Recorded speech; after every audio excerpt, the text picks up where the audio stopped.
जो भी अफसर है पता कर लो इसके बच्चे कहाँ पढ़ते हैं। तनख्वाह है 1,20,000, बच्चों की फीस है 3,80,000। ये वाहिद पाकिस्तान मुल्क है जिसमें कोई पूछने वाला नहीं है। डेमरेट डिटेंशन उनको 3-3 महीने से 2-2 महीने से उनके कंटेनर खड़े हैं और अभी ये चले जी, अब मुल्क ऐसे मुल्क नहीं ठीक होना।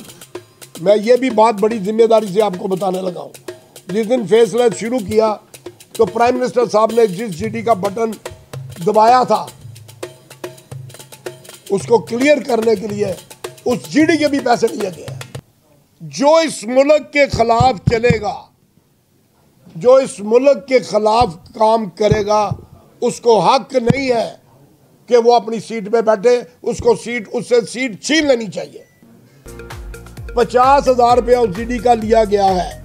वो बंदा यहाँ पे मौजूद है इस वक्त इस हाल में जिससे ये पैसे लिए गए हैं। बात यह है कि फेसलेस का मकसद था इमीडिएट क्लियरेंस, और अगर इमीडिएट क्लियरेंस नहीं हुई, ये डिले हुआ है सारा कुछ और इसका नुकसान मुल्क को हो रहा है, तो भाई फिर क्यों अपनी गलतियां आप छुपाने के लिए, अपनी रिश्वतें छुपाने के लिए, अपने मामला करने के लिए आप क्यों ऐसा कर रहे हैं। मेरी बार बार रिक्वेस्ट है कि प्राइम मिनिस्टर साहब, चीफ ऑफ आर्मी साहब, आप बराए मेहरबानी इस बात की तहकीकात करें, क्योंकि मुझे पता चला है कि चेयरमैन FBR साहब प्राइम मिनिस्टर साहब के पास जाके मुकर गए हैं कि जी मैंने तो लाहौर कहा ही कुछ नहीं। लाहौर के तमाम कलेक्टर, तमाम लोगों को बुला लिया जाए और इनसे हलफ दे के पूछा जाए कि चेयरमैन साहब लाहौर के तमाम स्टाफ को क्या कह के गए,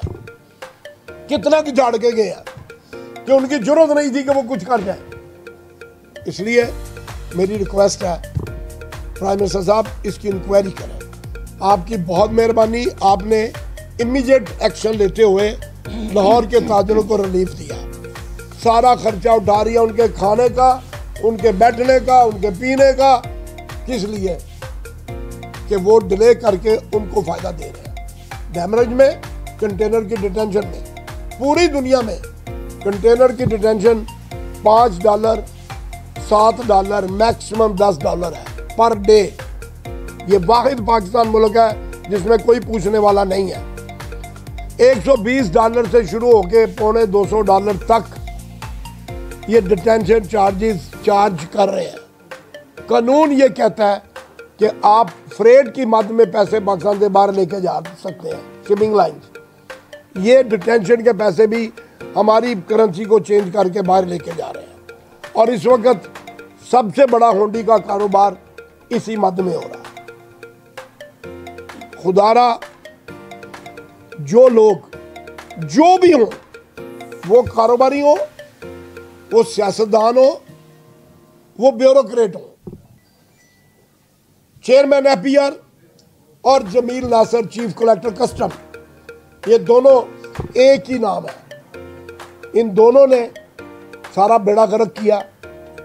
उसने अपनी रिश्वत छुपाने के लिए जमील नासिर ने लाहौर पे डाल दिया कि जी कराची का माल लाहौर चला गया जी। और भाई जो ताजर लाहौर के हैं। बिस्मिल्लाहिर्रहमानिर्रहीम। पहले तो मैं शुक्रिया अदा करता हूँ प्राइम मिनिस्टर साहब का, जिन्होंने ये अमल किया और इसके ऊपर फौरी अमल लागू हो गया। और जितने ताजर बरादरी मेरी बैठी है, उन ताजर बरादरी का जो नुकसान हो चुका है वो कौन पूरा करेगा। जो हमारे इम्पोर्टर भाई हैं वो माल मंगाते हैं, डेमरेट डिटेंशन उनको 3-3 महीने से 2-2 महीने से उनके कंटेनर खड़े हैं और जितने का माल नहीं है उतना तो उनको डेमरेट डिटेंशन पड़ गया है। वो बेचारे रो रहे हैं। ईद का सीज़न है, आपको पता है, ईद की आइटमें ऐसी आई हुई हैं जो क्लियर नहीं हो रही। आज महीना 2-2 महीने हो गए माल आए हुए। तो खुदारा ये ताजर बरादरी हमेशा हुकूमत का साथ देती है, इनका साथ भी कुछ साथ दें। इनके जो साथ नुकसान हो चुका उसका ज़्यादा असर कौन भरेगा। ताजर जितने यहाँ बैठे हैं, हमारे एक इम्पोर्टर हैं DNB के, वो इंपोर्ट करते हैं कुछ आइटमें, उनका नुकसान हुआ है, आज वो रो रहे हैं। उनका सारा नुकसान हो गया, उनका करोड़ों रुपए का माल ज़ाया हो गया क्योंकि वो इनकी सप्लाई थी वो नहीं जा सकी।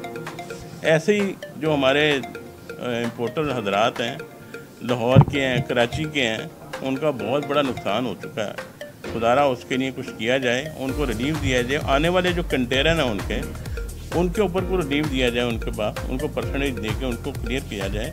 तो खुदारा इसको सीधा करें। मैं ताजरों की तरफ से आपका बहुत शुक्रगुजार हूँ, बहुत शुक्रिया।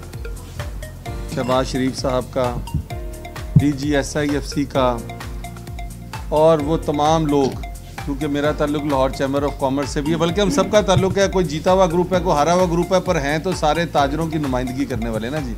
और सब ने अपनी जगह ज़ोर लगाया, क्योंकि मसाइल तो सब ताजरों के थे।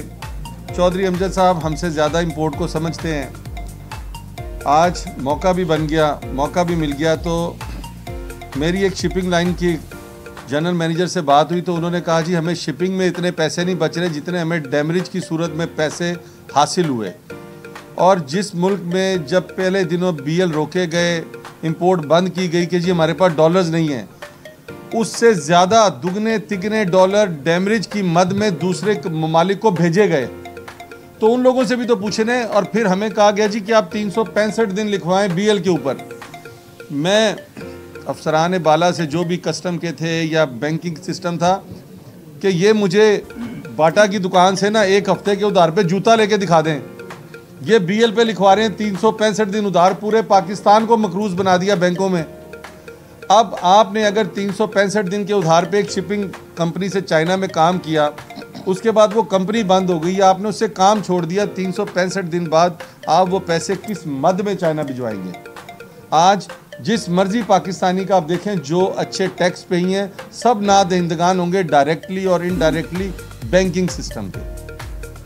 अब ये काम किया फेसलेस। मुझे नहीं पता, कोई इतना इल्म तो नहीं है, फिर वही कहूँगा बाकी दोस्तों को ज़्यादा इल्म होगा।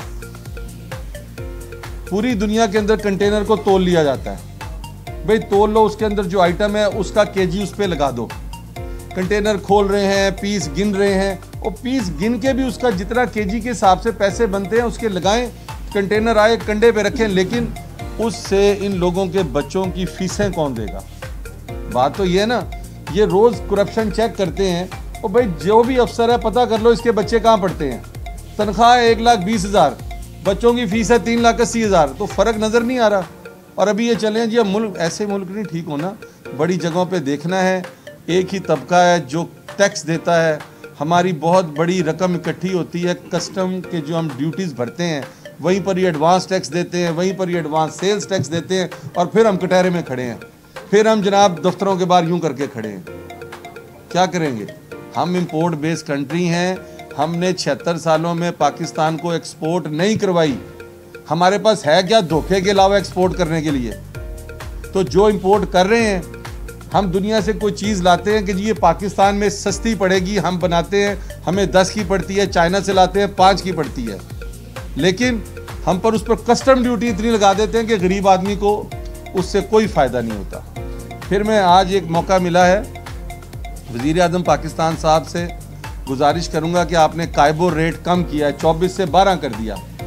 जितनी मल्टीनेशनल कंपनियां थीं, जब वो अपनी प्रोडक्ट बेचती हैं तो उस पर कायबो रेट डाल के अपनी प्रोडक्ट बेचती हैं। जैसे पेट्रोल की कीमत कम होती है तो हम फौरी तौर पे ट्रांसपोर्टर्स को बुलाते हैं भी अपने किराए कम करो।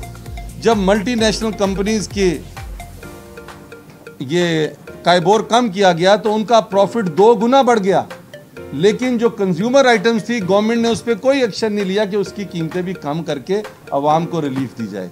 फिर भी एनीवे, जो कल इक़दाम प्राइम मिनिस्टर साहब ने किया है, जिसमें तमाम ताजरों ने, तमाम ताजर तंजीमों ने, लाहौर चैम्बर ऑफ कॉमर्स ने, स्मॉल चैम्बर ऑफ कॉमर्स ने, जिसने किरदार अदा किया, वो सब लोग वज़ीर आज़म पाकिस्तान का शुक्रिया अदा करते हैं कि मेहरबानी आपकी कि आपने कहा है कि 1 हफ्ते के अंदर अंदर हम सब काम को निल कर देंगे। Thank you very much.